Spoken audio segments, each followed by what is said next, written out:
마음, 같은 눈, 같은 뜻을 품게 하셔서 아버지여 주님이 주신 거룩한 능력으로 무장하며 놀라운 것들이 덧입혀지는 현장이 될 수 있도록 역사하여 주시옵소서. 주의 능력과 권세가 함께 하시기를 찬양하며 예수님의 거룩하신 이름으로 기도하옵나이다. 아멘. 아멘. 할렐루야. 아멘.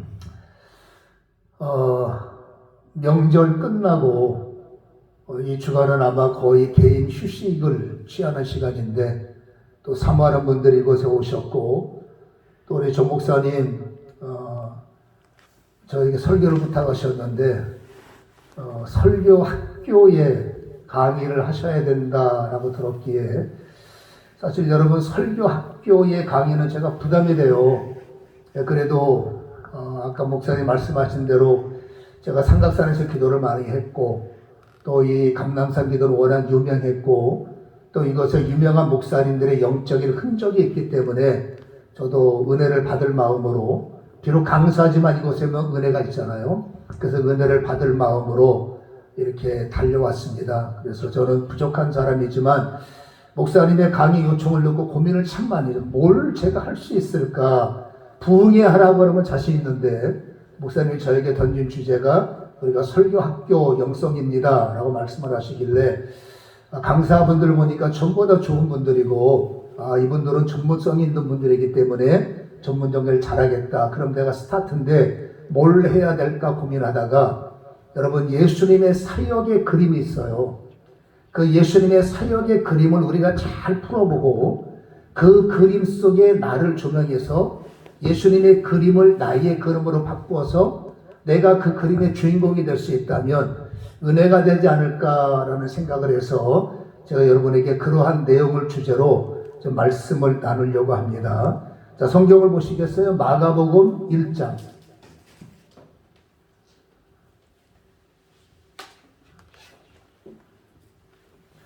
자, 마가복음 1장 21절로부터 28절을 읽어드리겠습니다. 마가복음 1장 21절로부터 28절까지 그들이 가버나움에 들어가니라. 예수께서 곧 안식일에 회당에 들어가 가르치심에 무사람이 그의 교훈에 놀라니 이는 그가 가르치시는 것이 권위 있는 자와 같고 서기관들과 같지 아니하밀러라.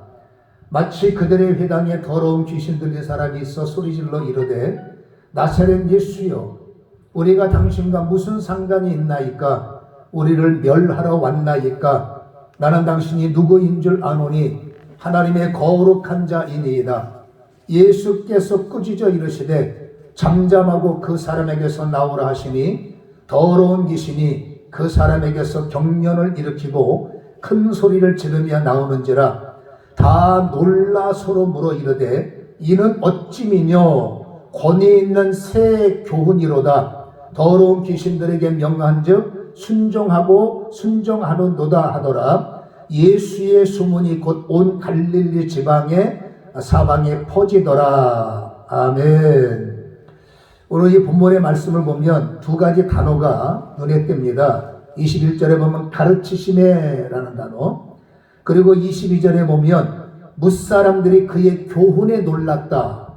그리고 역시 27절에 보면 똑같은 말이지만 단어 하나가 더 고쳐 새 교훈이로다. 이렇게 이런 말씀을 우리에게 주시는데 여기서 가르치셨다. 예수님은 가르치는 일에 능한 분이잖아요. 가르치는 것은 티칭이지만 일반적으로 설교라고 말할 수 있잖아요. 여러분 이 원문은 디다케라는 단어로 사용되어 있음을 합니다. 우리가 잘 들었던 단어 중에 하나가 캐리그마와 디다케란 말이에요.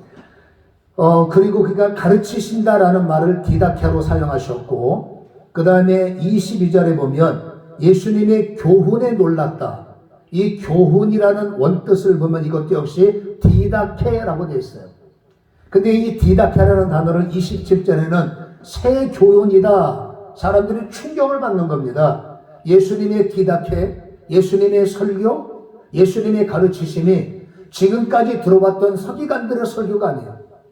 지금까지 들어왔던 영적 리더들의 가르침이 아니라 정말 저번에 가르침은 충격인 겁니다. 쉽게 말하면 가슴에 진동이 오고 뭔가 뜨거움이 오고 뭔가 마음속에 어떤 변화가 일어나면서 눈에 보이는 현상들. 여러분, 초대교회에는 이러한 역사가 일어나지 않으면 교회를 다닐 수가 없는 겁니다. 왜냐하면 그 당시에 예수를 믿으면 재앙이 찾아와요. 예수 믿으면 여러분 순교를 해야 되고 모든 크레딧이 깨지기 때문에 그냥 말 몇 마디 갖고 예수를 믿는다는 것은 거의 어려운 상황이죠. 그래서 이 모든 사람들이 예수님의 설교를 듣고 서기관들이 놀라서는 말이, 이분의 설교는 이거는 새로운 교훈이다 라고 말했는데, 여기서 새 교훈이라는 단어에 새라는 단어, 새 방언을 말한다, 새로운 찬양을 한다, 새로운 말을 한다 할 때 이 새라는 단어는 카이노스라고 쓰여 있어요. 이 카이노스는 어떻게 해석이 되냐면 이런 말입니다. 생전 들어보지도 못하고 생전 보지도 못한 내용, 이것을 카이노스라고 그래요. 그러니까 일반적인 사람들은 머리털 나고 처음 들어보는 말이야, 태어나서 처음으로 보는 것들이야, 이렇게 사용하는 것이 카이노스인데, 예수님의 지금 티칭이, 예수님의 디다케를 바로 처음 들어보는, 그리고 예수님의 설교하는 모습과 예수님이 예비할 때 일어나는 현상들을 이들이 이렇게 말합니다. 이거는 처음 보는 내용이고 있을 수 없는 일들이 예수님의 설교 가운데, 예수님의 예배 가운데 진행되고 있기 때문에 성경에 중요한 단어 하나가 있습니다. 예수의 소문이 곧 온 갈릴리 사방에 퍼지더라. 이 온 갈릴리 지방에 퍼진다는 게 부흥의 핵심이라는 거예요. 여러분, 교회를 우리가 교회를 우리가 사명을 갖고 진행을 하면서 마음속에 양을 말하는 게 아니라, 여러분, 질적으로 어떻게 하면 교회가 부흥될 수 있을까? 물론 여러분 양이 있으면 좋죠. 그래서 여러분, 우리 예수님의 디다케, 다른 사람들이 말할 때 이거는 보지도 듣지 못했던 새로운 교훈이야 라는 그 그림을 우리는 깨달아서 우리의 가르침 속에, 나의 예배의 인도 속에 주님처럼 너희는 나를 따라오라 했으니까 우리도 주님처럼 새로운 교훈이라고 말하는, 누구도 흉내낼 수 없었던, 누구도 진행할 수 없었던, 주님은 자연스럽게 모든 모임 가운데 이런 역사를 일으켰고요. 초대교회의 여러분 사도들도 자연스럽게 주님이 했던 일들을 일으켰는데, 시간이 지나면서 말들은 잘해요. 우리 목사님이 설교학 같은 이런 강의를 개설하는 것도 참 도움이 되잖아요. 그래서 여러분, 설교학을 배워서 뭐 서론적으로, 논리적으로, 이론적으로 강의 설교, 저도 장도만 교수님한테 개별적으로 강의 설교를 받아서 제가 장도사 때, 그리고 처음 목회할 때는 강의 설교를 많이 했어요. 그래서 강의 설교를 저는 하지만 그것을 가르치는 건 어려워요. 그러나 분명한 것은, 여러분, 설교만 갖고 되느냐? 돼야죠. 근데 중요한 것은 예수님의 설교가 어떤 설교냐라는 겁니다. 데살로니가전서 1장 5절에 이런 말씀을 기록하고 있는데, 이는 우리의 복음이 너희에게 말로만 이른 것이 아니라 또한 능력과, 잘 들어보세요, 성령과 큰 확신으로 된 것이니라. 자, 설교에는요, 단순히 우리가 말하는 어떤 교훈의 전달이 아닙니다. 여러분, 하나님의 생명의 말씀을 증거할 때 생명의 말씀이란 말이에요. 여러분, 생명의 말씀을 들은 사람들은 영이 살아야 돼. 생명의 말씀을 들은 사람은 혼이 살아나야 돼. 성령의 말씀을 들은 사람들은 마른 뼈다귀가 살아나야 돼. 여러분, 우리끼리 하는 말입니다. 영으로 볼 때, 육으로 볼 때는 화려하고 벤츠 타고 다니고 다 여러분 돈도 있고 멋잖아요. 종교인들 보면 얼마나 멋있습니까? 근데 하나님의 영으로 눈으로 보면 그 중에서도 정말로 훌륭한 성도들이 많겠지만, 우리가 볼 때 여러분 세상에 그렇게 멋진 종교인들은 영적으로는 마른 뼈와 같은 분들이 많아요. 또 시대는 한이 많기 때문에 그 마음의 억울함, 그 마음의 상처, 마음의 괴로움, 그래서 어떻게 하든지 교회에 가서 좀 위로를 받고자 올 때, 여러분, 위로 받고자 온 사람들이 위로를 받지 못하고 오히려 눌려서 간다면 교회에 갈 맛이 나겠냐 그 말이죠. 근데 오늘 예수님은 안 그랬어요. 목사 없으셨는데. 우리 예수님 어떻게 하셨습니까? 새 교훈을 말하면서 그들의 그들의 연약함, 그들의 괴로움, 예수님은 설교를 통해서 해결하셨고, 예수님은 예배를 통해서 그들의 모든 문제를 제거하신 거예요. 그러니까 예수님만 우리말로 떴다 하면 수많은 사람들이 저분 만나면 해결받아. 저걸 만나면 치료돼. 저분의 말씀은 특별해. 여러분, 설교가, 저는 설교학 전문가는 아니지만 이거는 분명합니다. 본문을 읽어서 성도들이 목사님의 설교를 예측해버리면 그 설교는 죽은 설교예요. 아, 이 본문에는 이런 설교할 거야. 뻔한 설교를 하면 그게 무슨 은혜가 되겠습니까? 전혀 예측할 수 없는 설교. 그렇다고 이상한 논리를 펼치라는 게 아니라 본문 속에 들어있는데 여러분 상상할 수 없는 설교. 전혀 우리가 예측할 수 없는 어떤 주제와 그 속에 정말 생동감 있는 말씀이 떠올라서 목사님의 설교를 들을 때 심령이 뜨거워지고 여러분 생각이 고쳐지고 그리고 희한하게 말씀을 받을 때 육신적 고통이 떠나갈 수 있고 마음의 자유를 얻을 수 있다. 여러분 설교의 핵심이 뭡니까? 복음이란 말이에요. 여러분 복음의 능력이 뭡니까? 복음을 듣는 자들은 분명히 말씀합니다. 포로된 자가 자유를, 눈먼 자가 다시 보게 함을, 그 다음에 눌린 자, 그렇죠? 풀어주라. 그러니까 눌린 자라는 것은 내적 치유를 말하는 것이고 눈먼 자라는 것은 육체적 저주를 끊어주라는 것이고 포로된 자라는 것은 삶의 모든 우울증이 됐던 저주가 됐던 모든 문제를 사람들은 끌고 오는 거예요.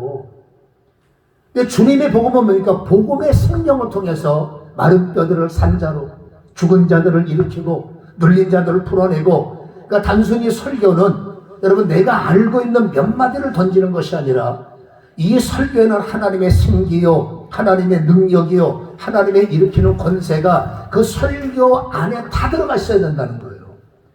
그러니까 여러분 설교자는 아무나 되는 게 아니에요.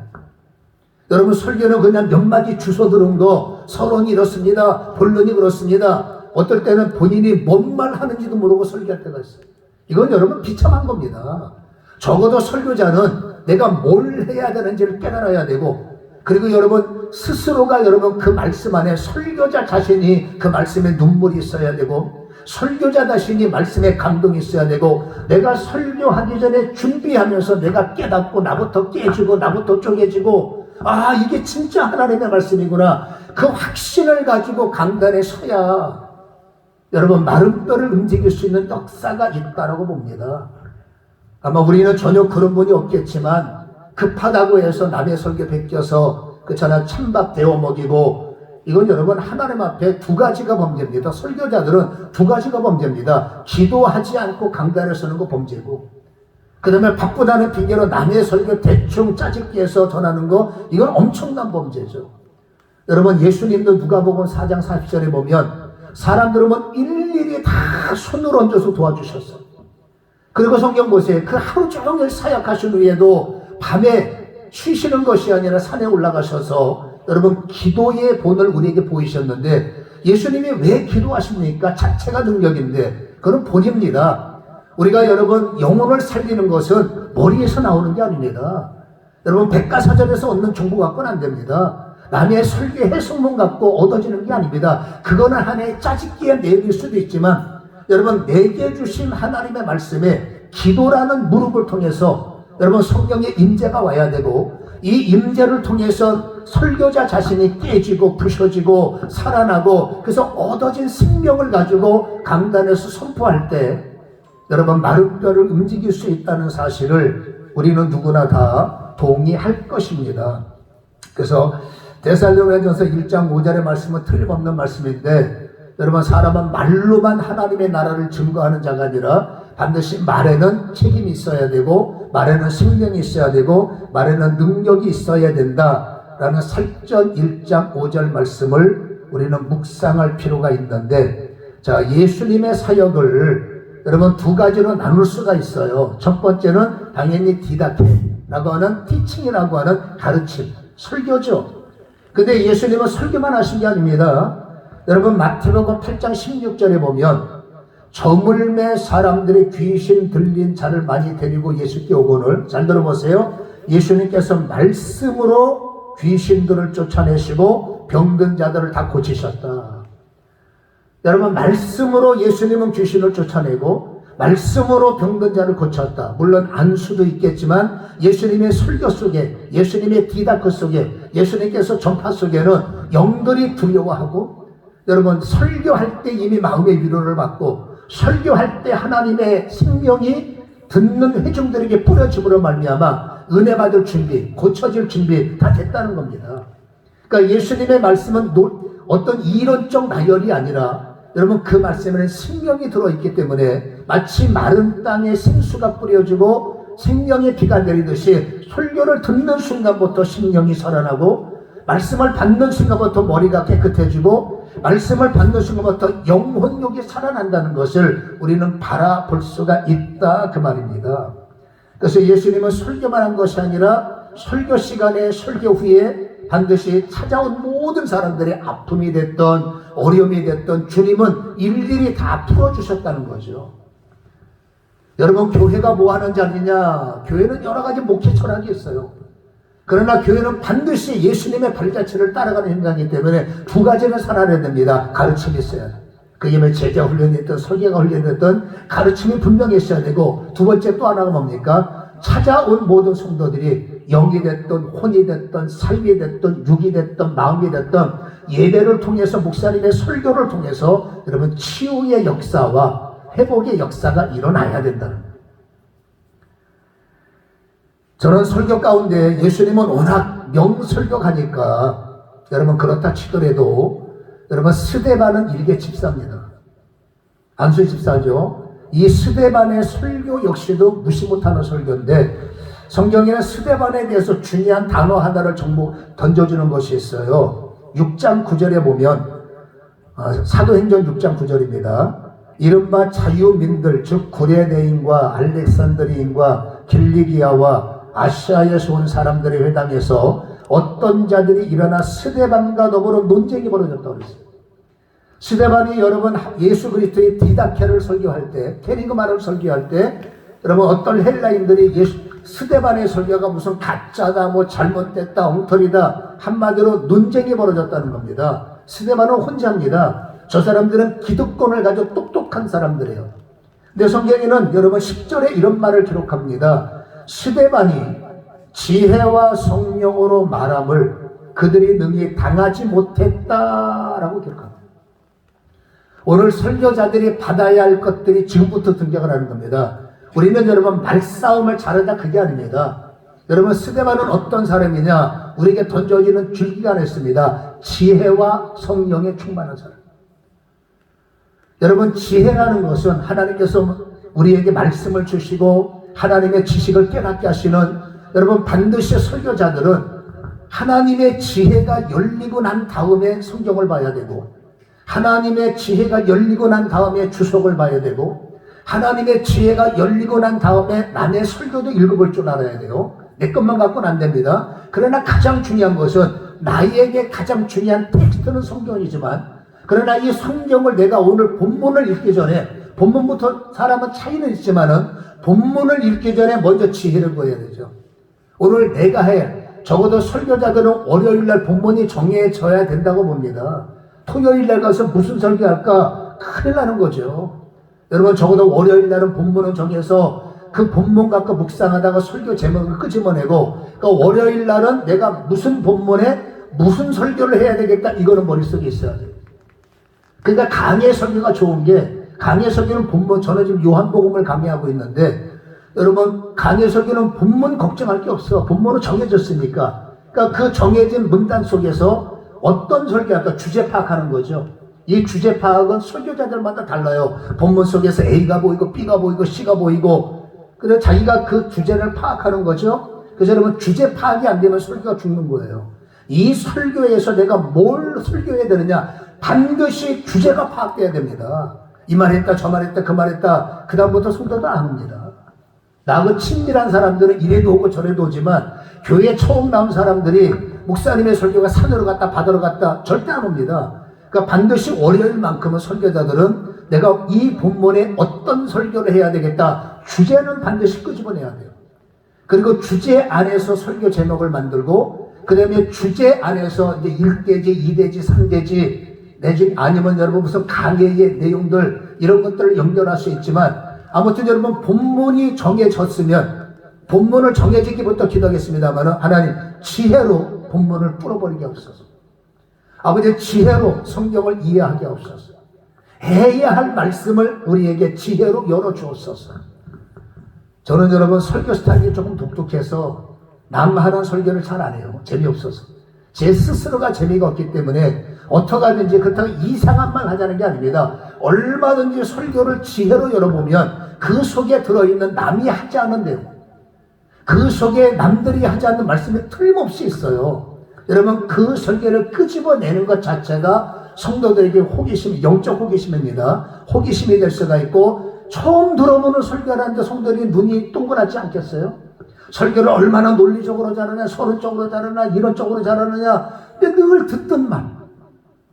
여러분 처음에는 어쩔 수 없어요. 그거라도 감지덕지이지만, 그러나 중요한 것은 지혜의 영이 나를 열어주시면 그 설교 시간에, 그 설교의 본문에 여러분 평창동에서 하는 설교하고 저 상계동에서 하는 설교가 똑같으면 여러분 이게 설교가 문제가 있어요. 적어도 설교자는 내가 사는 동네에 나에게 보내주신 양들의 상태를 깨달아야 돼요. 여러분 강남에 사는 분들, 이게 사람을 여러분 편견을 나누자는 게 아닙니다. 사람들은 생각하는 것, 사람들은 살아가는 방식이 다 달라요. 그러니까 적어도 여러분 나에게 보내주신 양들의 영적 상태와 삶의 상태는 알아야 되기 때문에 이 나에게 보내주신 양들을 바꾸고 변화시키고 치유하려면 반드시 하나님의 생명수가 흘러야 돼요.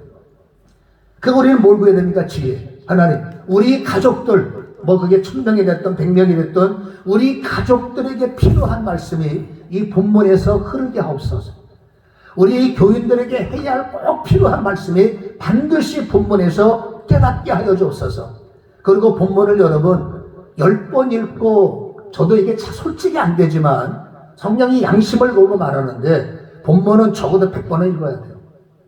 그러니까 여러분 계속 읽고 또 읽고 또 읽고 성령이여 지혜를 주옵소서, 읽고 또 읽고 또 읽고 성령이여 깨닫게 하옵소서.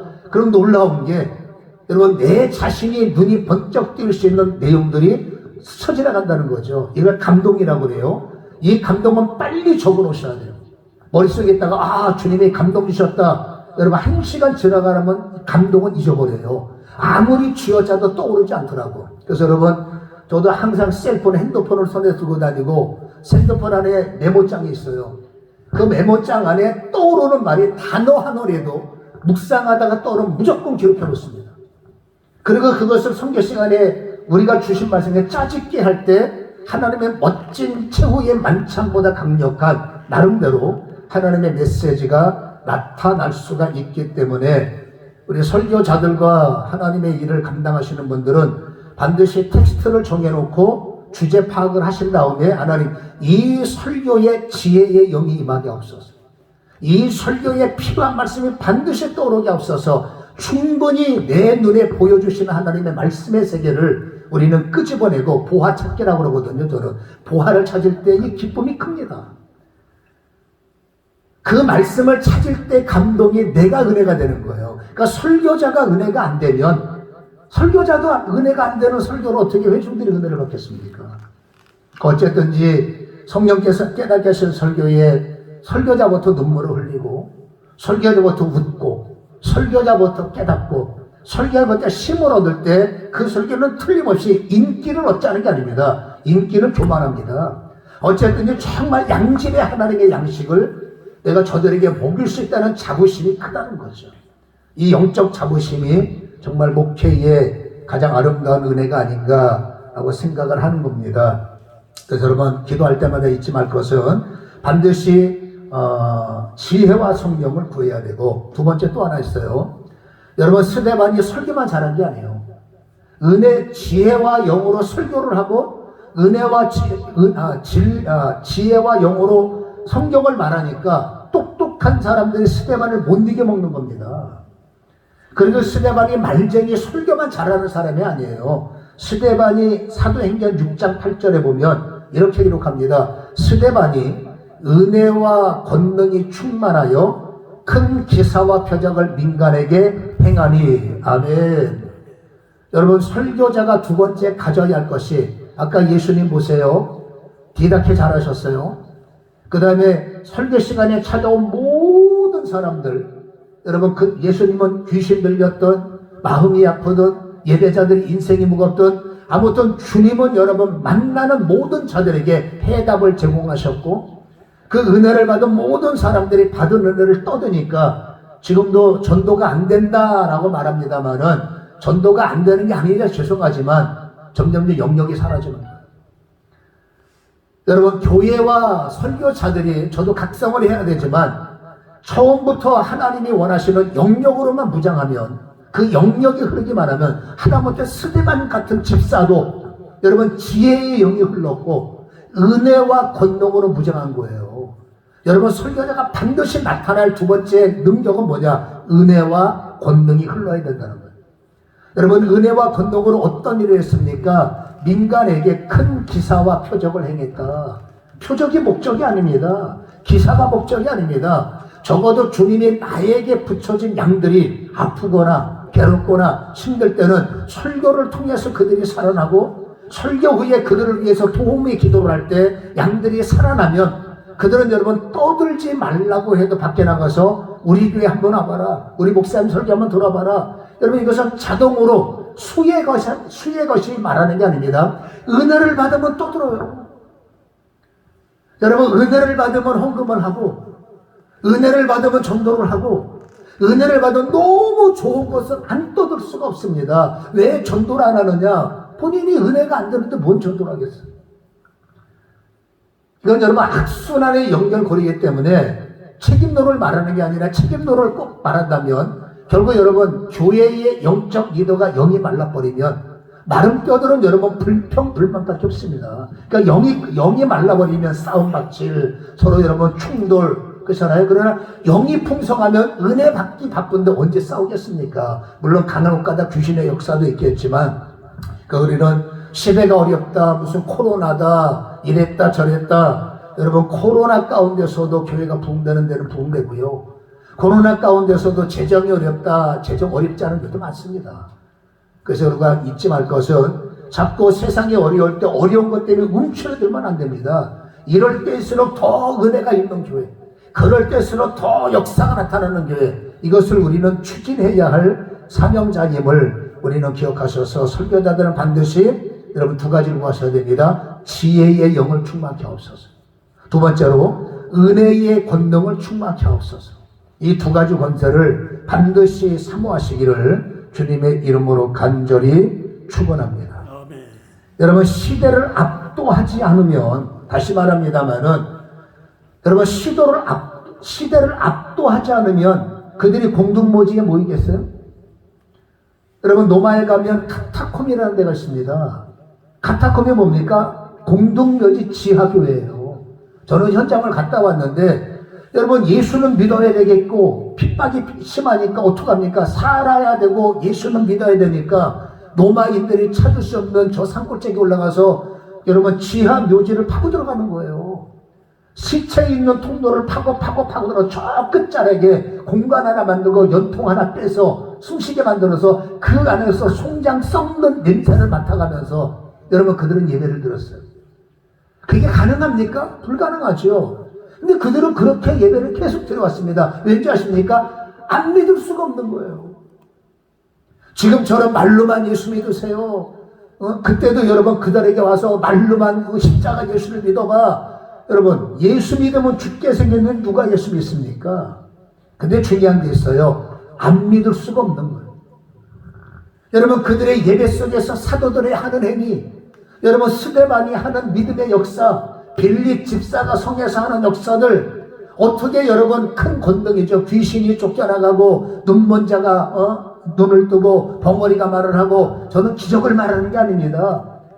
여러분 시대를 주도하기 위해서는 하나님은 교회가 교회답기를 만들기 위해서 이 시대를 압박하고 이 시대를 주도할 수 있는 영권은 지금도 부어주신다는 거예요. 그러니까 설교자들이 반드시 받아야 할 것이 뭡니까? 바로 시대를 뛰어넘을 수 있는 영적인 능력을 받아야 되기 때문에 여러분 이제 지금부터 이 내용들은 잘 이해하시고 여러분들의 그 사역 속에 좀 적용을 하셔야 되는데 사도행전 4장에 보면 이렇게 이들은 모여서 시대 때문에 기도를 합니다. 28절에 보면 하나님의 권능과 뜻대로 이루려고 예정하신 그것을 행하려고 이 성에 모였습니다. 이 모임이 뭡니까? 예배죠. 그리고 모임이 뭡니까? 전도죠. 이들은 전도를 위해서, 예배를 위해서 모인 거예요. 그래서 우리끼리 밥 먹고 우리끼리 속닥속닥 기도하고 끝나는 게 아닙니다. 이들의 전도는 여러분 나타내는 전도예요. 그래서 29절에 이렇게 기도하죠. 주여 이제도 그들의 위협함을 굽어보옵시고 또 종들로 하여금 담대히 하나님의 말씀을 증거하게 없어서. 설교자가 기죽으면 안 됩니다. 돈 많은 장로 눈치 보면 안 됩니다. 내가 이 설교하면 쫓겨나면 어떡하나 그러면 아예 그만둬야 돼요. 그 설교자는 항상 어떤 상태에서도 성령의 양심과 성령의 말하게 하심을 따라 증거해야죠. 그때 30절에 중요한 기도를 합니다. 들어보세요. 자, 설교자들이 이렇게 기도합니다. 손을 내밀어 병을 낫게 하옵시고 표적과 기사가 거룩한 종 예수의 이름으로 이루어지게 하옵소서. 여러분 우리에게 능력을 주세요. 그게 아니에요. 여러분 이들이 예수를 전하려면 닫혀있는 사람들을 깨워야 돼요. 그들의 귀에다가 예수 믿어봐, 교회 다녀봐, 기도해봐 절대 안 하죠. 그 당시에는 교회에 다니는 게 재앙입니다. 걸리면 죽습니다. 순교합니다. 사자굴에 끌려갑니다. 그걸 눈으로 본 사람들이 교회 가겠습니까? 근데 여러분 이 사람들을 말해서 예수 믿으세요는 못 믿겠는데 이들이 예수의 이름으로 행하는 기적, 이들이 예수의 이름으로 행하는 능력, 이들이 예수의 이름으로 행하는 역사는 부정할 수가 없는 거예요. 현상이니까. 그러니까 이들은 갈등하는 겁니다. 이들에게 뭔가가 있는 거예요. 저런 역사가 있으니까 저들이 예수 믿는 거고, 그거 눈으로 보니 안 믿을 수 없기 때문에 그들은 그들을 따라서 여러분 무덤 불 속에 들어가서 그래서 함께 기도하고 함께 예배드리고 왠지 아십니까? 살아있는 하나님인 거예요. 그거는 그때다. 제가 볼 때는요, 지금 시대가 더 악합니다. 그때보다 지금 시대가 더 교만하고 더 마음이 닫혀있고, 지금은 여러분 전도하기 진짜 힘들지만 이 시대에도 유일하게 교만한 사람들을 깨트릴 수 있는 게 뭡니까? 모든 사람들의 바벨탑을 깨트릴 수 있는 것은 오직 하나님의 능력과 권능밖에 없어요. 그래서 손을 내밀어 병을 낫게 하시고 표적한 기적이 거룩한 종 예수 이름으로 설교하는 자리에, 예배하는 자리에 반드시 이루어지게 하옵소서.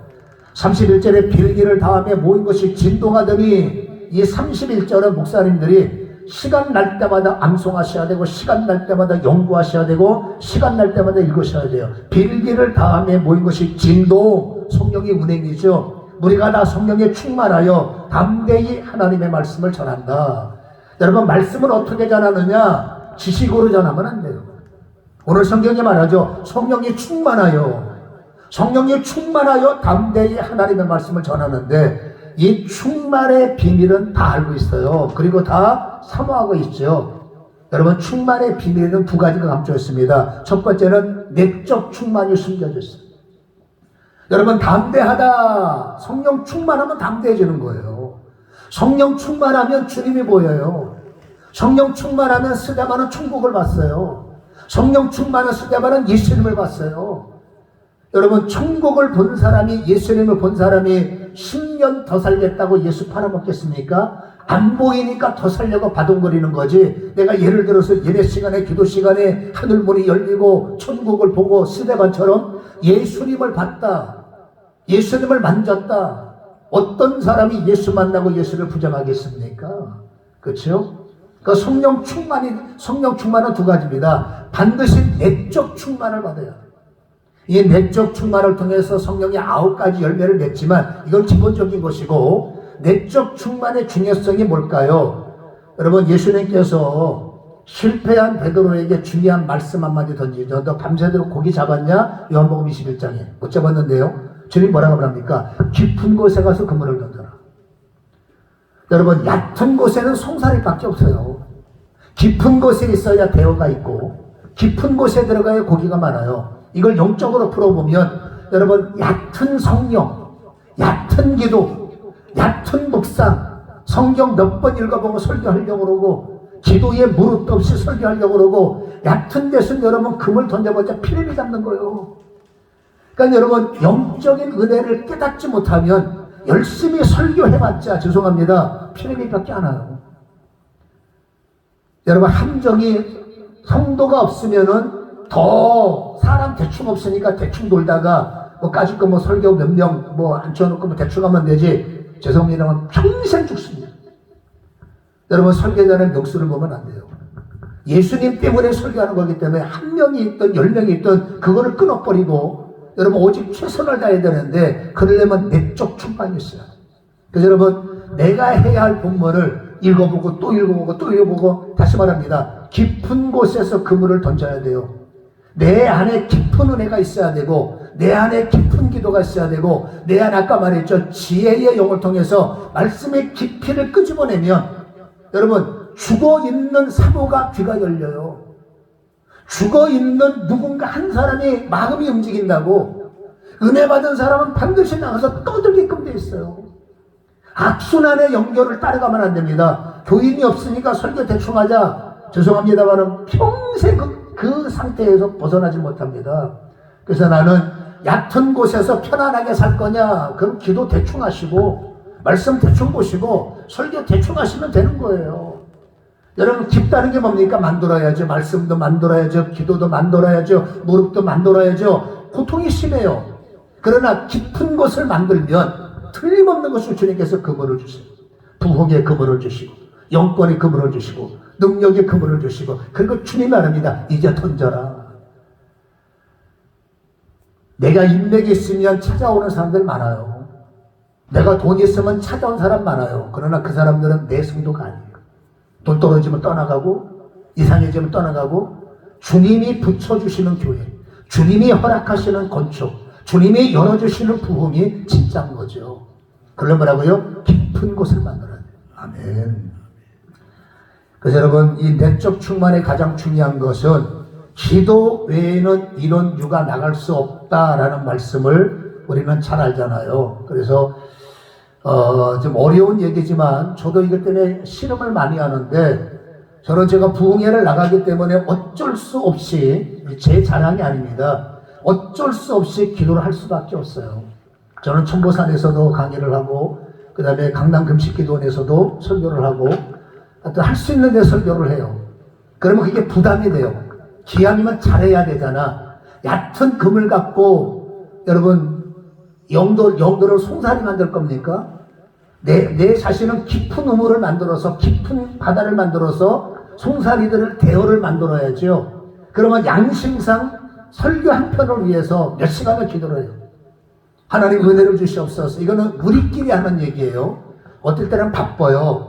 저는 부흥회 25년 했어요. 얼마든지 제 테크닉을 갖고 여러분, 제가 놀 것 다 놀고 할 것 다 하고, 우리끼리 하는 말로 내숭 떨고 은혜를 끼칠 수 있어요. 그동안 쌓은 노하우가 있는데, 근데 중요한 것은 들을 때 저 목사님 뭐가 있어 보인다? 아까 목사님처럼 뭐 뜨겁다? 뜨거우면 뭐합니까? 변화가 안 되는 거. 애쓰면 뭐합니까? 변화가 안 되는 거. 머리만 반짝하는 걸 변화시키는 건 딱 한 가지입니다. 설교자의 깊은 영성이에요. 여러분, 머리만 키워놔봤자 안 됩니다. 그래서 반드시 이제 저처럼 여러분 설교의 노하우가 많은 사람들은 어쨌든지 은혜는 받게 할 수 있지만, 은혜 받아도 그 안에 깊은 생수가 흐르지 않으면 설교를 들은 성도는 절대로 바뀌지 않는다는 거죠. 여러분, 설교자의 핵심은 딱 하나입니다. 제자 삼는 거예요. 그리고 성도들을 움직이는 거예요. 내가 설교하고자 하는 목적대로, 하나님의 뜻대로 설교자가 여러분 양들을 움직이는데, 이 움직이는 생명은 뭡니까? 결국 무릎입니다. 1시간 설교를 위해서 적어도 2시간 이상 교회가 부흥되려면, 여러분 저는 상담을 참 많이 해요. 어떤 분이 와서 이런 상담을 합니다. 목사님, 왜 교회가 부흥이 안 되는지 모르겠어요. 그럼 물어봅니다. 목사님 기도하세요. 목사님, 제가 한 지역에서 지금 3년째 2시간씩 기도합니다. 3년째 2시간 기도해 교회가 전혀 부흥이 안 됩니다. 이제 문 닫기 일보 직전입니다. 제가 그래요. 목사님 죄송하지만 봐보세요. 아니, 생각을 해보세요. 3년 동안 2시간을 기도해서 부흥이 안 되는데 왜 2시간 기도하고 앉아있냐고. 목사님 지역은요, 죄송하지만 왠지 모르지만 2시간 갖고 안 되는 지역이에요. 2시간 갖고 기도를 1년을 했는데 변화가 없으면 기도 시간을 여러분 3시간 늘려야 돼요. 3시간을 기도했는데 또 변화가 없으면 한 6개월 정도 또 했는데도 전혀 변화가 없으면 기도 시간을 4시간으로 연장해야 됩니다. 틀림없는 것은 기도하면 돼요. 근데 여러분, 사람마다 환경마다 조건마다 1시간 기도해야 할 지역, 2시간 기도해야 할 지역, 내 자신도 마찬가지입니다. 하나님께서 어떨 때는 너 4시간 기도해. 왠지 아십니까? 4시간을 내가 기도해야 내가 바뀌어. 결국 내가 안 바뀌면 죄송합니다, 뭐 어려워요. 기도를 왜 깊게 해야 되느냐? 깊게 해야 내가 녹아져. 깊게 해야 나의 두려움이 사라지고, 깊게 해야 내가 잘 나가야 돼. 그게 사라지고, 깊게 해야 내가 뭔가 부흥을 이루어야 돼. 인기몰이. 하나님이 왜 기도를 시키느냐? 물론 여러분 지역을 정복하는 것도 필요하지만 여러분 하루에 4시간씩, 예를 들어서 말합니다, 4시간씩 5시간씩 기도를 해야 내 자신이 바뀌고 내가 죽고 내가 새로워지고 살아나기 때문이죠. 반드시 기도의 역사를 이루어야 되고, 늘 말합니다마는 여러분 항상 아무리 바빠도 저는 베드로 목사님의 그 권면을 선배로서 저는 가슴에 담고, 늘 아침마다 저는 베드로 목사님의 그 선배로서의 권면을 가슴에 담고 오늘도 이렇게 해야 돼 라고 다짐하는 말씀이 사도행전 6장 4절입니다. 여러분, 베드로 목사님이 뭐라고 선배로서 우리들에게 조언을 합니까? 여러분, 목사가 해야 할 일은 딱 하나다. 기도하는 일과 말씀 사역에 전무해야 된다. 여러분, 우리의 사역자들의 1순위는 밥 먹는 게 아니에요. 사역자들의 1순위는 놀러 가는 게 아닙니다. 이건 여러분 사역을 그만둔 사람들의 몸이에요. 세상 사람들의 모습이에요. 사역자들의 하루 일과는 오직 기도하는 일이에요. 사역자들의 하루 일과는 어쨌든지 하나님의 말씀을 연구해야 됩니다. 말씀 사역. 그래서 여러분 계속 말씀에 몇 시간을 투자하고 기도에 몇 시간을 투자하고, 내가 가장 좋아하는 운동을 5시간을 한다면 내가 가장 좋아하는 운동을 5시간보다 1시간은 더 해야 양심이 되는 거 아니겠어요? 저도 이것을 지키려고 애를 쓰지만 정말로 어려워요. 그런데 참 감사한 것은 저는 부흥회를 해야 되기 때문에 어쩔 수 없어서 기도를 해요. 여러분, 기도를 5시간을 채워서 강단에 쓸 때 사람들의 반응하고, 어떨 때는 여러분 기도하지 않고 바쁘니까 대충 있다가 강단에 서서 설교할 때 사람들은 나를 몰라요. 내가 기도를 했는지 안 했는지 전혀 몰라요. 왜? 어떻게 합니까? 워낙 말들을 잘하는데. 근데 중요한 게 뭐예요? 여러분, 사람들의 뭔지 모르지만 움직임이 달라요. 내가 기도의 깊은 그물을 가지고, 영성의 깊은 그물을 갖고 그물을 던지면 영혼들이 움직여요. 눈물도 흘리고, 목사님 은혜 받았습니다. 말이 중요하다는 게 아니라 성도들이 움직여요. 그리고 여러분 느껴집니다. 저들에게 묶여있는 무거운 짐들이 조금씩 벗겨지고 부서지는 걸 느끼지만, 기도하지 않고 쓰면은 아멘들은 잘하죠. 훈련돼서 아멘은 뭐합니까? 허공치는 아멘인데 은혜는 받았다고 그러지만 변화가 없어요. 얼굴에 살벌한 기운이 사라지지 않습니다. 그러나 설교자의 영성이 그들을 더 보면 얼굴이 양처럼 순해져요. 눈빛이 바뀌어져요. 언어가 바뀌어져요. 그 차이는 매우 크다는 거죠. 설교를 어떻게 할까? 목회를 어떻게 할까? 딱 하나입니다. 여러분, 베드로 목사님의 권면처럼 오직 기도하는 일, 그리고 하나님의 말씀의 사역자, 연구하는 일, 이것이 우리의 부름의 목적이기 때문에 다른 거는 다 안 하셔도 여러분 이 베드로 목사님의 사도행전 6장 4절의 권면에 여러분 힘을 다해 보시기를, 여기에 부흥이 있고 여기에 정말로, 그러니까 쉽게 말해서 당신과의 싸움에서 내가 나를 이겨요. 그렇죠? 피곤한다는 싸움과에서 내가 나를 이겨요. 기도는 여러분 습관입니다. 정말 예수님의 이런 말씀하죠. 습관을 쫓아, 무서운 말입니다. 기도는 습관입니다. 한 달만 해보세요. 한 달만 쉬어보세요. 여러분 아무리 용건이 있어도 한 달만 쉬면 100% 자연이 돼버립니다. 그러나 한 달만 3시간, 한 달만 5시간 너무 힘들죠. 한 달만 고문당해보세요. 습관이 돼버리면 기도가 쉬워집니다. 그러면 반드시 울며 씨를 뿌리는 자는 기쁨으로 그 단을 거둔다는 사실을 기억하시기를 여러분 주님의 이름으로 간절히 축원합니다. 예측 가능한 설교, 아까 말씀을 드렸죠. 여러분 이 설교를 이 내용을 한번 들어보시고 여러분들은 판단을 한번 해보셨으면 좋겠어요. 이사야 58장